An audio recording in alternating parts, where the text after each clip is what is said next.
Jordan Mason's shoulder, limited. Go ahead. Was Deebo Samuel, in fact, pneumonia? Did it turn out to be pneumonia? And what is his prognosis?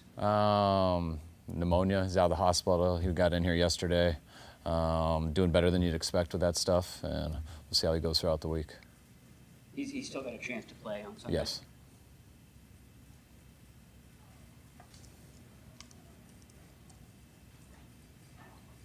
When I watched the film, there were some miscommunications between what looked like Brock and Bell and Brock and Ayuk, but it seems like Kansas City's defense sped him up quite a bit, and he had some things open underneath, and he got aggressive down the field. What did you see when you watched the film of Brock, and how would you evaluate him? I think I've already said that. I don't remember any of the miscommunications that you're mentioning. There was a couple of shots that you had, just like you do through every game. We didn't hit any of them, though.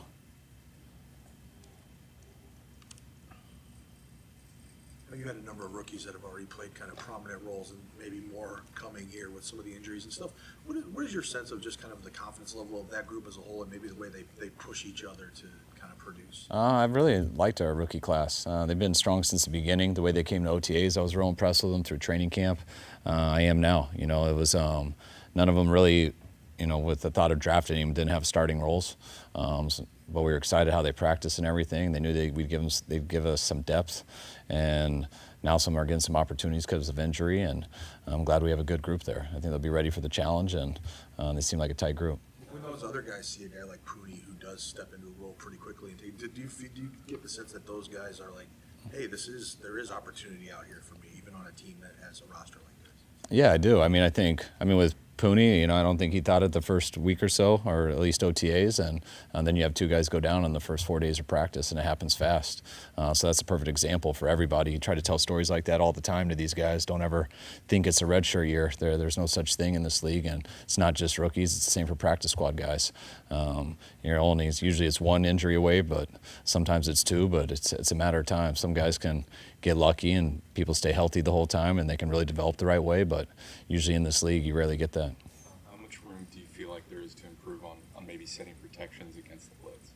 On what? Setting protections against the blitz. I don't know what you mean by setting protections against the blitz. One play in particular where there were two unblocked.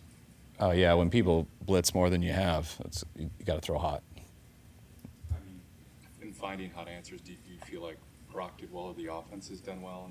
Yeah, we're usually pretty good versus the blitz. Sometimes they get you and they bring two to the back, and sometimes your quarterback doesn't see it and catches you off, and that's where you're hoping for, you don't have a sack fumble. But usually there's a hole right there and you get to it, and but I think we've been pretty good versus that usually. We had a chance for a huge one last week. It was kind of what we wanted, and we were just about 3 yards off on the throw, and the catch by BA. Probably would have been a house call if we got it.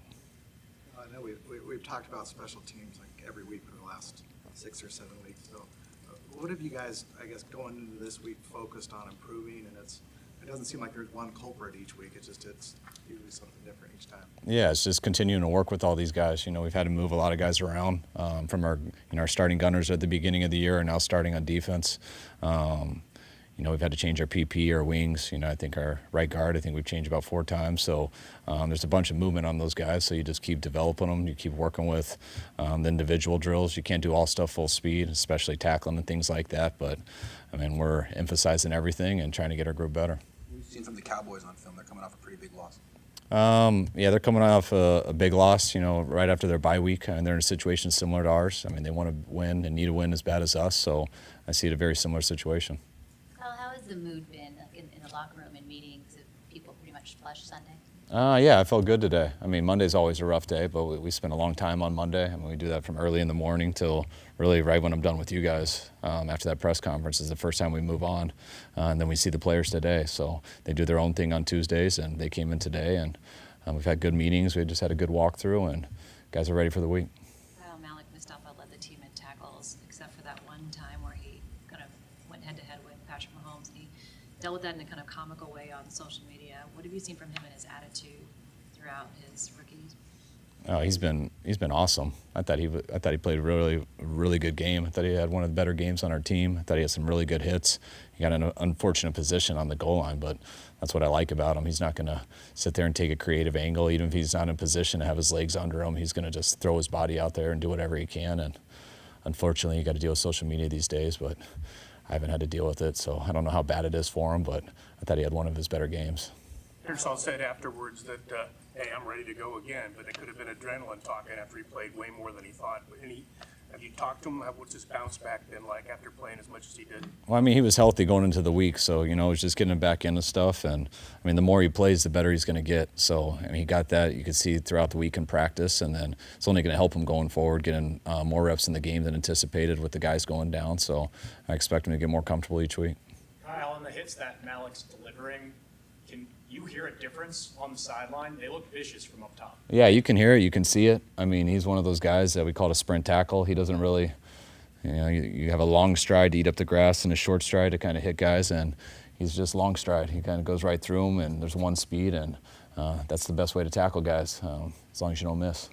Kyle, when you guys get up to a slower start than maybe you'd like, how much do you rely on like the leadership of the captains to kind of keep the calm or keep you guys pointed in the right direction? I mean, we got great captains. We got a great team. I mean, there's not, we've been in this situation before where not everything's going perfect and you're a little backs against the wall.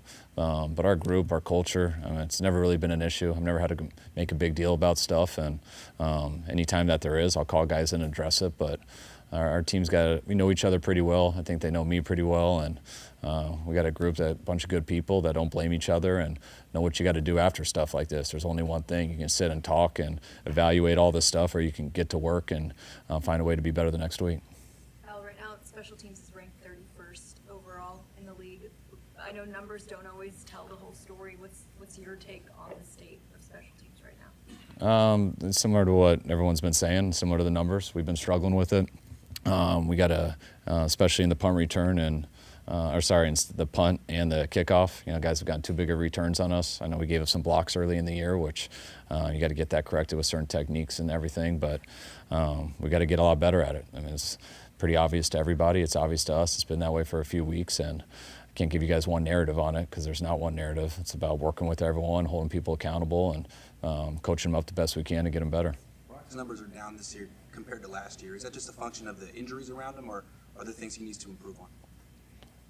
I think last year was one of the best years statistically ever, like when you look at just the efficiency of a whole offense. So I think it's hard to do that every year.